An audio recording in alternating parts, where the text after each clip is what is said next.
ကဲခလေးတို့ဒီနေ့ကိုတိုဘောကမုတ်ကိုအကုန်ကျွေးမှာကြိုက်တာသာရွေးစားကြအစားပေးရင်တော့ကိုတိုဘောကိုပဲမဲပေးရမှာနော်တကယ်လားကိုတိုဘောဒီမုတ်တွေအကုန်လုံးလိုက်ရင်ကိုတိုဘောကိုမဲပေးရင်ဒီမုတ်တွေအမြဲစားရမှာလားအေးဘောကွာကိုတိုဘောသာအဖွဲ့ကောင်ဆောင်ဖြစ်လာရင်ဒီလိုမုံမျိုးတွေအမြဲတမ်းကျွေးသွားမှာကလေးတွေကပြောသွားပြီးတော့စိုင်းလေးကမုတ်တွေကိုအလုံးရဲ့ရွှေကြတယ်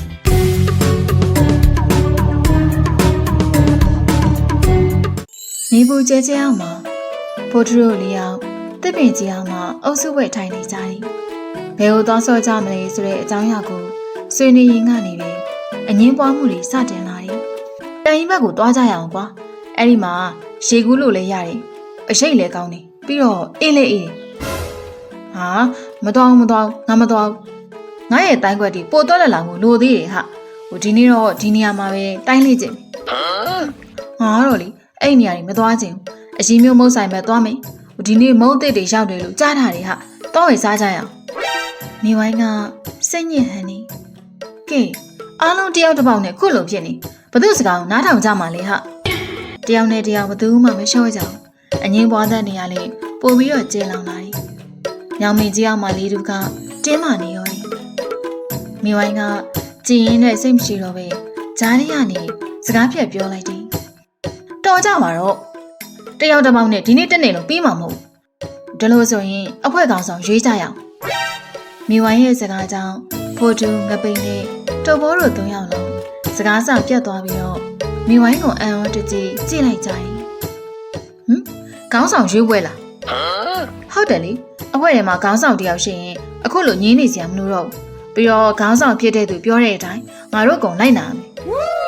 အားတော့ဟုတ်တယ်ခေါင်းဆောင်တယောက်ရှိရင်ပို့ပြီးတော့စနစ်ကြတယ်။ကောင်းပြီလေရွေးကြတာပေါ့။ငါကတော့ခေါင်းဆောင်ဖြစ်ဖို့အရေးကြီးရှိရဲ့လို့ထင်မိတယ်။မိဝိုင်းရဲ့အဆိုပြုချက်ကြောင့်တစ်ပင်ရောက်ကလေးတို့ကရုတ်တရက်ပြောင်းလဲသွားတယ်။အငင်းပွားနေကြတဲ့စညစ်စရာခြေနေရနေပြိုင်ဆိုင်မှုငွေသက်တွေပေါဝင်လာတယ်။ဒါဆိုငါတို့ဘယ်လိုရွေးမှလဲ။မဲပေးတာလား။ဒါမှမဟုတ်တခုခုပြိုင်ရမှာလား။မဲပေးကြမှာဒါမဲ့မဲမပေးခင်မှာကိုဘာကြောင့်ခေါင်းဆောင်ဖြစ်တဲ့နေဆိုတာကိုလူတိုင်းကစကားပြောရမယ်ဒါဆိုရင်တော့ငါရဲ့အတိုင်းသမားစိတ်ဓာတ်နဲ့အဖွဲ့ကိုအကောင်းဆုံးဥဆောင်ပြမယ်ငါကတော့စီကန်းရှိရဲ့ခေါင်းဆောင်တယောက်ဖြစ်နိုင်တယ်ဆိုတာအားလုံးသက်သေပြရမှာပဲငါတော့ဘာပဲဖြစ်ဖြစ်ဒါမဲ့ငါနိုင်သွားရင်တော့အဖွဲ့ရဲ့ပထမဆုံးဆုံးဖြတ်ချက်ကမဟုတ်ဝယ်စားဖို့ပဲဖြစ်ရမှာနော်ကဲအားလုံးသဘောတူရင်စလိုက်ကြရအောင်နင်တို့၃ယောက်ပဲဝင်မြိုင်ကြမှာနော်ငါကတော့မဲရည်တွက်ပြီးမယ်ဒိုင်လူကြီးလုပ်ပြီးမယ်မိဝိုင်းရဲ့စကားဆုံးမှာဖိုတူငပိန်နဲ့တုပ်ဘောတို့၃ယောက်လုံးတယောက်ကိုတယောက်စိတ်ခေါ်တဲ့ကြည်တွေနဲ့ကြည်လိုက်ကြတယ်တငယ်ချင်းတွေကြားမှာပဲတင်းမာတဲ့ပြိုင်ဆိုင်မှုအစပြုခြင်းဟာစတင်သွားခဲ့တယ်နောက်တစ်ရက်မနက်ခင်းမိဝိုင်းရဲ့အေကန်ရှိမှာဖိုတူငပိန်နဲ့တုပ်ဘောတို့ရောက်နေကြပါပြီမိဝိုင်းကတော့ဒိုင်လူကြီးပြီးစင်းရင်းတွေကိုစနစ်တကျပြင်ဆင်နေကဲအားလုံးပဲရောက်ကြပြီဆိုတော့စကြရအောင်နင်တို့၃ယောက်ကိုဘာကြောင့်ခေါင်းဆောင်ဖြစ်တယ်လဲဆိုတာကိုအလဲကျပြောပြပေးကြဖိုတူကအရင်ဆုံးရှင်းလိုက်ပြီးတင်ရင်နဲ့မူရှာနဲ့ပြောတယ်ကျွန်တော်သာခေါင်းဆောင်ဖြစ်လာရင်အဖွဲ့ကိုစနစ်တကျဥဆောင်သွားမှာပါဘယ်သူမှလမ်းမပြောက်စေရဘူးပြဿနာတွေဖြစ်လာရင်လည်းစိတ်ခံစားချက်နဲ့မဆုံးဖြတ်ပဲမျှမျှတတဖြေရှင်းမိမယ်ကျွန်တော်ကအဖွဲ့ဝင်အားလုံးရဲ့လိုအပ်ချက်ကိုအမြဲဦးစားပေးသွားပါမယ်။ဖိုးတူစကားရှိရှိပြောနေအောင်နားထောင်ရင်းနဲ့တုပ်ဘောတယောက်အိတ်ငိုက်လာတော့တယ်။ငပင်ကတော့ရင်ဘတ်ကိုကော်ပြီးစိတ်အားထက်သန်စွာနဲ့ဆက်ပြောတယ်။ငါကတော့လေအဖွဲ့ကိုတိုင်းသမားတွေလိုကြန့်ခံအောင်လုပ်ပေးမယ်။မနက်တိုင်းလေးကျင့်ခံလုပ်မယ်။ပြီးမယ်။တန်မအောင်နေမယ်။ခေါင်းဆောင်ဆိုတာအားရှိတဲ့သူဖြစ်မှအဖွဲ့ကိုကောက်ဝဲနိုင်မှာ။ငါစီမှာစီကန်းနဲ့အင်အားရှိ။တုပ်ဘောကတော့အနှင်းငယ်ရှိကျဲနေရက်လိုက်တယ်။ငါကတော့အလုံးရှုပ်တာကြီးသိမ့်မကြိုက်ဘူး။ငါခေါင်းဆောင်ဖြစ်ရင်အားလုံးပျော်ပျော်ပါးပါးနဲ့အေးအေးဆေးဆေးနေရမယ်။တပတ်တခါမုတ်ကောင်းကောင်းစားဖို့စီစဉ်မယ်။ဒီနေ့အလုပ်များရင်လည်းနောက်နေ့မှလုပ်မယ်။လူတိုင်းစိတ်ပီစီမှုမရှိအောင်ထားမှာပါ။ကဲနင်တို့၃ယောက်ရဲ့ရည်ရွယ်ချက်တွေကိုကြားလိုက်ရပြီ။ဖိုးတူကစနစ်တကျငပိန်ကကြက်ခိုင်တဘွားတော့တတ်တောင်တတ်တာပေါ့။အခုတော့ကိုနိုင်ရဖို့အတွက်နေရာတီးတီးကိုသွားကြတော့ဖိုတူငပိန်နဲ့တုပ်ဘောတို့၃ယောက်စလုံး အကျန်စီရီနဲ့အိမ်ကနေထွက်သွားကြတော့တယ်ဖိုးတူတို့အဖွဲရဲ့ခေါင်းဆောင်ရွှေပွဲကကလေးတွေကြားထဲမှာပြန့်နှံ့သွားပြီးတော့ဘုံကရွာရီကကလေးတွေကိုစုစည်းလို့အကြီးမျိုးရဲ့မိုးဆိုင်ရှိကိုခေါ်လာတယ်ဆိုင်ရောက်တာနဲ့ကလေးတွေကိုစကားစာပြောတယ်ကဲကလေးတို့ဒီနေ့ကိုတော်ဘုံကမုတ်ကိုအကုန်ကျွေးမှာကြိုက်တာသာရွေးစားကြအစားပေးရင်တော့ကိုတော်ဘုံကိုပဲမဲပေးရမှာနော်တကယ်လားကိုတော်ဘုံဒီမုတ်တွေအကုန်လုံးလိုက်ရင်ကိုတော်ဘုံကိုမဲပေးရင်ဒီမုတ်တွေအမြဲစားရမှာလား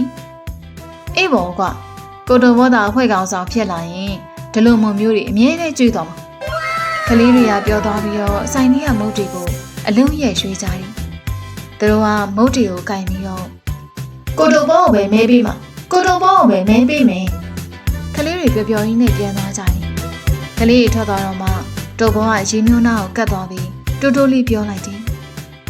အရင်မျိုးဒီနေ့မုတ်ဖိုးတွေအကုန်လုံးမှတ်ထားပေးလိုက်အောင်နော်ဒါအဖွဲကောင်ဆောင်ဖြစ်တဲ့နေကြရင်အကျွေးတွေကိုပြန်လာဆက်ပါမယ်အခုတော့ခွင့်ပြုပါဦးတော်ဘောကလက်ကိုဝှေ့ရမ်းပြီးတော့အေးလူလူနဲ့ထွက်သွားတယ်ဟဲ့တော်ဘောဥကွယ်ဒီကတော့ခေါင်းဆောင်ဖြစ်မှပေးမယ်ဆိုပဲမဖြစ်ရင်မပေးဘူးဆိုတဲ့သဘောပေါ့လေဟုတ်လားဒီကောင်လေးကိုတော့တကယ်ပဲအေးသူမဖြစ်လာခင်သူ့အမေဒေါ်တင်ရွက်စီနဲ့တွားတောင်းရတော့မှာပဲညောင်မရမှာကလေးတသားကြီးဂေါ်လီတွေကိုအေးစတိုင်းကစားနေကြတယ်ငပင်ကတော့ရင်မက်ကိုကောပြီးတိုင်သမားပုံစံနဲ့ဝင်လာတယ်သူ့ကိုမြင်တော့ကလေးတွေကဂေါ်လီကစားတာခဏရက်ပြီးမော့ကြည့်လိုက်ကြတယ်ဟာဟုတ်မတိုင်သမားကြီးကိုငပင်လာနေပြီဟေးဂေါ်လီကစားနေရခဏရက်ကြအောင်ကိုငပင်ပြောစရာရှိတယ်မကြခင်ကိုငပင်တို့ဖွဲ့တယ်မှာခေါင်းဆောင်ရွှေပွဲလုပ်တော့မယ်ဆိုတာသိတယ်မလားဟာသိရပါကိုတိုဘွားကတော့ကျွန်တော်တို့ကိုမုတ်ကျွေးတာကိုငပင်ရအောင်ဘာကျွေးမှလဲဟာမုတ်ဆိုတာစားလိုက်ရင်ကုန်သွားမှာဒါပေမဲ့ကိုငပင်တင်မင်းမဲ့တိုင်းရတော့တသက်လုံးအသုံးဝင်မှာကဲကိုငပင်သားခေါင်းဆောင်ဖြစ်လာရင်မင်းတို့ကိုငါရဲ့အထူးတိုင်းခွက်တွေကိုအခမဲ့တင်မိမယ်ကလေးတွေကစိတ်ဝင်စားသွားတယ်တိုင်းခွက်လားလေထဲမှာပြန်တက်တဲ့တိုင်းခွက်မျိုးလားကိုငပင်အေးပေါ်ဟာငါသားခေါင်းဆောင်ဖြစ်ရင်မင်းတို့တွေကိုတနေ့ကို3နာရီစီတိုင်းတင်မိမယ်အဲ့ဒါဆိုမင်းတို့ကရွာထဲမှာအတန်မာဆုံးကလေးတွေဖြစ်လာမှာဒါမဲ့မင်းတို့ကကိုငပိန်ကိုမဲပေးမှပဲရမှာနော်ငပိန်ကကြွားလုံးထုတ်ပြီးခြေထောက်ကိုမြှောက်ပြလိုက်တဲ့အချိန်မှာခြေချော်ပြီးတော့နောက်ကိုဝန်းနဲ့လဲကျသွားတယ်ကလေးတွေကဝိုင်းယူကြတယ်ဟာဟာတိုင်သမားကြီးကိုငပိန်လဲကျသွားပြီငပိန်ကအရှက်ပြေထထိုင်နေဒါတိုင်းခွက်တစ်ခုပါမင်းတို့မမြင်လိုက်ဘူးလား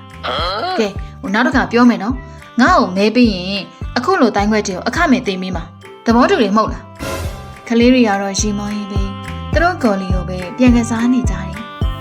ငပင်ကတော့မဲကိုရှာဖို့အတွက်ပို့ပြီးဆွဲဖို့ပြင်ဆင်နေရော်တယ်ကဲရီမောတာခဏထားကြအောင်ငါလဲတာတိုင်းခွက်တစ်ခုရဲ့အစပဲမင်းတို့အဲ့လိုကျွမ်းကျင်တဲ့တိုင်းခွက်တွေကိုတင်ချင်ရင်ငါ့ကိုမဲပေးရမယ်မုံစားပြီးအိမ်ငိုက်နေတဲ့တုပ်ပုံးနဲ့တော့မတူစီရအောင်နော်ကိုငပင်ကတိုင်းသိမ့်မင်းမယ်ဆိုတော့ကောင်းတော့ကောင်းပါလေဒါမဲ့လေတနေ့ကို3နာရီဆိုရင်ကျွန်တော်တို့ဂေါ်လီကစားချိန်မရှိတော့ဘူးပေါ့ဟဲ့အောင်လေဟာတိုင်းသမားဖြစ်ဖို့ဆိုတာဂေါ်လီကစားတဲ့ပိုရေးကြီးငါသာခေါင်းဆောင်ဖြစ်ရင်မင်းတို့ကိုတိုင်းပညာရှင်တွေဖြစ်လာတနေ့ကို9နာရီတောင်သင်ပေးအောင်ပါ9နာရီဟာအဲ့ဒါဆိုရင်တော့အရန်ပင်မန်းပါပဲကိုတော်ဘွားကတော့လေအဲ့ချိန်ကြီးထားပြီးမယ်ပြောတယ်ဗျ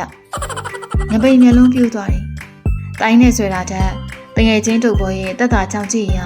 ကလေးတွေကိုပိုးဆွဲဆောင်နေမှန်းသူသဘောပေါက်သွားတယ်ဟေးတို့ဘောကလေမင်းတို့ကိုပြင်းရအောင်ပဲတင်နေရငါကမင်းတို့ကိုသွေးကောင်းဖြစ်လာအောင်တင်ပေးမှာကဲ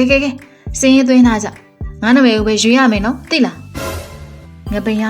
ကြီးကျယ်ခမ်းနားတဲ့ဟန်ပန်နဲ့မေးစင်ကိုပြင်ပြီးထွက်သွားတယ်ကလေးတွေကတော့သူ့ကြောပြေအောင်ကြည့်ပြီးတယောက်နဲ့တယောက်ရီမောနေကြတယ်ကိုငပင်ကလေတိုင်းသိမ့်မိမယ်ပြောပေမဲ့သူကိုယ်တိုင်ပဲလေးကြနေတာသူ့ကိုမေးပြီးရင်ငါတို့လည်းလဲကုန်မှာပေါ့ဖိုးထူကတုပ်ဘောလိုမုံမကြီးငပိတ်လိုတိုင်းလည်းမသိမေသူကတော့ကလေးတွေစီဝေးနေတဲ့ကစားခွင်းထဲကိုသွားလိုက်တယ်ကဲညီလေးတို့ဒန်းစင်းနေရင်လည်းခဏလေးနားထောင်ပေးနော်ကိုဖိုးထူဖွဲ့ကောင်ဆောင်ဖြစ်လာရင်ဘာကြီးလုပ်ပေးမလဲဆိုတာပြောပြချင်လို့ပါကိုဖိုးထူကိုတော်ဘောကမုံကြီးမယ်ပြောတယ်ဟော ကိုငယ်ပင်ကတော့တိုင်းတင်ပေးမယ်တဲ့ကိုဖိုးထုအောင်ကိုဖိုးထုကကစားကွင်းကိုပြုပြင်ပေးမယ်ပြီးတော့မင်းတို့ကစားတွေကတယောက်နဲ့တယောက်မချမ်းဖြစ်အောင်ကစားကြတွေအလူရက်မဖြစ်အောင်စီကန်းလေးတတ်မှတ်ပေးမယ်အဲ့ဒါဆိုရင်မင်းတို့တစ်နေ့လုံးစိတ်လေစော့လို့ရတာပေါ့စီကန်းလားစီကန်းဆိုတာကြောင်းတက်ရတယ်လို့မျိုးလားကိုဖိုးထုသားတို့ကစာမလုပ်ချင်ဘူးနော်မဟုတ်ပါဘူးကွစီကန်းဆိုတာဂိမ်းကစားရင်တော့စီကန်းရှိမှပြောဖို့ကောင်းတာလေဥပမာတယောက်ပြီးတယောက်အလှည့်ကျကစားရင်ဘယ်သူမှမလုပ်ပါဘူးလေကိုဖိုးထုကအဲ့လိုကစားစရာအလှည့်ကျစနစ်ကိုဖန်တီးပေးမှာပြီးတော့မင်းတို့ကစားကွင်းထဲမှာမတော်တဆထိခိုက်တာမျိုးမဖြစ်အောင်လေကိုဖိုးထုကအမြဲစောင့်ကြည့်ပေးမယ်တုပ်ဘောစီမှာမုတ်စားပြီးရင်လေအမိုက်တွေကိုအမိုက်ပုံးနဲ့ထည့်တဲ့လေ့ကျင့်လေလုပ်ကြမယ်ကစားကွင်းကတန်ရှင်းနေပို့ပြောဖို့မကောင်းဘူးလားအားတော့ဟုတ်တယ်နော်ကဲကစားချိန်ကိုပို့ပြီးတော့ရေသွေးရှိအောင်ပို့ပြီးစနစ်ကြအောင်ဖန်တီးပေးမှာဆိုတော့ဘသူကစနစ်ကြကစားဖို့ကိုဖိုးထုကိုမဲပေးမလဲကလေးတွေကတက်ကိုတယောက်ကြည့်လိုက်ကြတယ်ဖိုးထုရဲ့စကားတွေကတုပ်ဘောလိုစီငေါ်တဲ့ပြီးငပိတ်လိုပင်ပန်းမနေတဲ့အတွက်တချို့ကလေးတွေကစိတ်ဝင်တစားနဲ့နားထောင်နေကြတယ်မဲဆွဲကလာကောက်ဆုံးသွားပြီးနောက်ဖိုးထုတို့၃ယောက်မိဝိုင်းအိမ်မှာရောက်နေကြတယ်ဖိုးထုကလက်ကိုပိုက်ပြီးတင်ញံအောင်စူးစမ်းပြီးမြင်ကျွန်တော်ကိုတော့စိတ်လှုပ်ရှားစွာနဲ့တောင်းခါတယ်ငပင်ကတော့ရင်ဘတ်ကိုကော့ထားပြီးမြင်နှလုံးတွေကမိဝိုင်းရဲ့လက်ထဲကမဲဘုံစီကိုပဲအာယုံဆိုင်နေတယ်တုပ်ဘောကတော့အေးစစ်စစ်ပါပဲဒီကပြန်ရင်ဘာမှဝယ်စားရမလဲဆိုတာပဲတွေးနေတယ်ကဲအားလုံးပဲရောက်ပြီဆိုတော့မဲရည်အတွက်တဲ့အချိန်ကိုရောက်ပါပြီဒီရလက်ကငါတို့ဖွဲ့ရဲ့အနာဂတ်အတွက်အရေးကြီးရဲ့နော်မြန်မြန်လေးလုပ်ပါတော့မိဝိုင်းရဲ့ဒီတိုင်းထိုင်ဆောင်နေရတာရင်းနှီးပုတ်ကုန်နေဟာဟုတ်တယ်ငါလေးလေငါရဲ့တိုင်းခွက်တွေကိုကလေးတွေစီမျှဝေပြီးဖို့အစင်သစ်ဖြစ်နေပြီတုပ်ဘောကတန်းဝေးဟာငါကတော့လေနိုင်တယ်လို့မနိုင်ရင်လည်းမုတ်ဆောင်ကိုပဲစိတ်ကူးထားတာပါကဲပါမြန်သာကြီးညာပေးလိုက်ပါမေဝိုင်းကမဲဘုံကိုဖွင့်လိုက်တယ်အားလုံးရဲ့ကြီးတွေကမဲဘုံကိုရောက်သွားပြီးအသက်ရှူတန်နေအောင်တိတ်ဆိတ်သွားတယ်မဲတွေကိုတခုချင်းစီစစ်လိုက်ပါမယ်ပထမဆုံးမဲကမေဝိုင်းကစာရွက်လေးကိုဖြန့်ကျဲလိုက်တယ်ပိုဒူငပိန်နဲ့တုပ်ဘောတို့၃ယောက်စလုံးရှေ့ကိုနည်းနည်းစီတိုးလာကြတယ်ဖိုးထိုးအတွက်တမဲပါဒုတိယမဲကငပိန်နဲ့တုပ်ဘောတို့မျက်လုံးရှောင်တောက်သွားတယ်မိဝိုင်းကနောက်ထပ်စာရွက်တစ်ခုကိုဖြန့်ကျဲလိုက်ပြန်တယ်ငပိန်အတွက်တမဲတတိယမဲကတော့အခုတခါတော့တုပ်ဘောကပြုံးလိုက်တယ်မိဝိုင်းကစာရွက်ကိုကျဲလိုက်ပြီးခဏလေးရပ်သွားတယ်တုပ်ဘောအတွက်တမဲအိုးအချိန်ကြီးကတော့တကယ်ပဲအမတ်တူနေပြီမဲသုံးမဲဖက်ပြပြီးရင်တော့မိဝိုင်းကလက်ကျန်မဲဆောင်ရွက်တွေဆက်ရှာကြည့်ဒါပေမဲ့မဲပုံးနဲ့ဘာမှမကြမ်းတော့ဘူးမိဝိုင်းရဲ့မျက်နှာမှာအပြုံးတစ်ခုပေါ်လာပြီးတော့သူတို့၃ယောက်ကိုလှည့်ကြကြည့်လိုက်တယ်နင်တို့၃ယောက်လုံးအံ့ဩသွားကြတယ်မဟုတ်လားမဲကဒီ၃မဲပဲရှိတာကလေးစီကမဲတမဲမှမလာဘူးဘလို့ဖြစ်တာလဲကလေးတွေကငါတို့မဲဆွဲတာသဘောကျပါတယ်ဆိုပြီးပြောကြတာလေဟုတ်တယ်ငါဆိုရင်တိုင်းအောင်သိမိမယ်လို့ပြောထားတယ်ဟောဘာလို့မဲမထည့်ကြတာလဲအဲ့ဒါဆိုဒီ၃မဲကဘယ်သူတွေစီရရှာတာလဲမိဝိုင်းကခပ်ပါးပါးလေးရေးလိုက်တယ်နင်တို့၃ယောက်လုံးကိုပဲမဲပေးထားကြတာလေမိဝိုင်းစကားကြောင့်အားလုံးတိတ်ဆိတ်သွားတယ်ဒီမှာကြည့်ဒီမဲဆောင်ရက်တွေကိုကြည့်ရင်သိနိုင်တယ်ဖိုးထုရဲ့မဲဆောင်ရက်မှာဖိုးထုလို့ရေးထားတယ်ငပိရဲ့ဆောင်ရက်မှာငပိတုပ်ဘောရဲ့ဆောင်ရက်မှာတုပ်ဘောလို့ပဲရေးထားတယ်ငါမဲပေးထားမိတာလားခုမှယူချင်အောင်စောင်းမနေကြနဲ့ငါလည်းငါ့ကိုပဲရွေးမိတာပေါ့အေးလေကိုမဲပေးရင်ဘသူ့ကိုပေးရမှာလဲကလေးတွေကလည်းငါ့ကိုမဲပေးမယ်လို့ပြောပြီးမလာကြဘူးပဲကလေးတွေကိုမဲဆွဲဖို့တကူတကပြေးလာခဲ့တဲ့ညကဘာမှမဟုတ်ဖြစ်နေအောင်တွေးလိုက်ရခြင်းအားလုံးတိတ်ဆိတ်သွားတယ်ဒါဆိုအခုငါတို့ဖွဲ့ထဲမှာဘသူကကောင်းဆောင်လဲဖိုးထုနဲ့ငပင်ကမိဝိုင်းကိုပဲမျောလင့်တကြီးကြည့်လိုက်တယ်မိဝိုင်းကရှီမောင်းရင်းနဲ့ကဲအခုတော့ရှင်းသွားပြီမဟုတ်လားဘသူမှကောင်းဆောင်မဖြစ်ကြကြဘူးအားလုံးကလေကိုပဲအယုံကြည်ဆုံးဖြစ်နေကြတာ哦ဒါကြောင့်ကောင်းဆောင်ဆိုတာမလို့တော့ဟုတ်ပါတယ်ငါတို့ကကောင်းဆောင်တယောက်ကိုအတရားဓမ္မရွေးချယ်နေမယ်စားတယောက်နဲ့တယောက်တိုင်ပင်ပြီးတော့ဆုံးဖြတ်ကြတာပဲပိုကောင်းမှာပါအေးပါငါလည်းကောင်းဆောင်မလို့တော့ပါဘူး အဲ့ဒါဆိုရင်ရောဒီကိစ္စပြီးသွားပြီဆိုတော့ငါတို့ဘာဆက်လုပ်ကြမလဲတနေရာသွားကြမလားငါတို့အားလုံးတိုင်ပင်ပြီးတော့ဆုံးဖြတ်မယ်လေကန်ကြီးပဲသွားမလားတိုင်းလေးကျင်မလားဒါမှမဟုတ်မုံသွားစားမလားတော်ဘောကမျက်လုံးလေးအယောင်တောက်သွားတယ်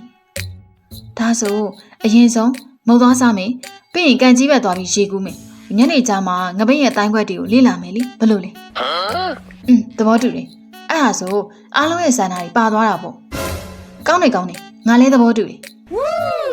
ခေါင်းဆောင်ယူပွဲကြောင့်ရံမြင့်မလို့ပြစ်ခဲ့ကြပြီမင်းအစုံမှာတော့ဘသူကမှအသာစီးမိဘူးတငယ်ချင်းအဖွဲအဖြစ်ပြန်လည်နားလည်မှုရှိသွားကြတယ်ဒါနဲ့ငါအရင်မျိုးဆိုင်မှာအကျွေးတင်ထားတာရောဘယ်လိုလုပ်ရမှာလဲအဲ့ဒါတော့မင်းတယောက်တည်းတောင်းရင်ယူရမှာပေါ့ငါတို့မပါဘူးနော်တငယ်ချင်းလေးယောက်တော့ပျော်ပျော်ပါပါဝိုင်းရင်လိုက်ကြတော့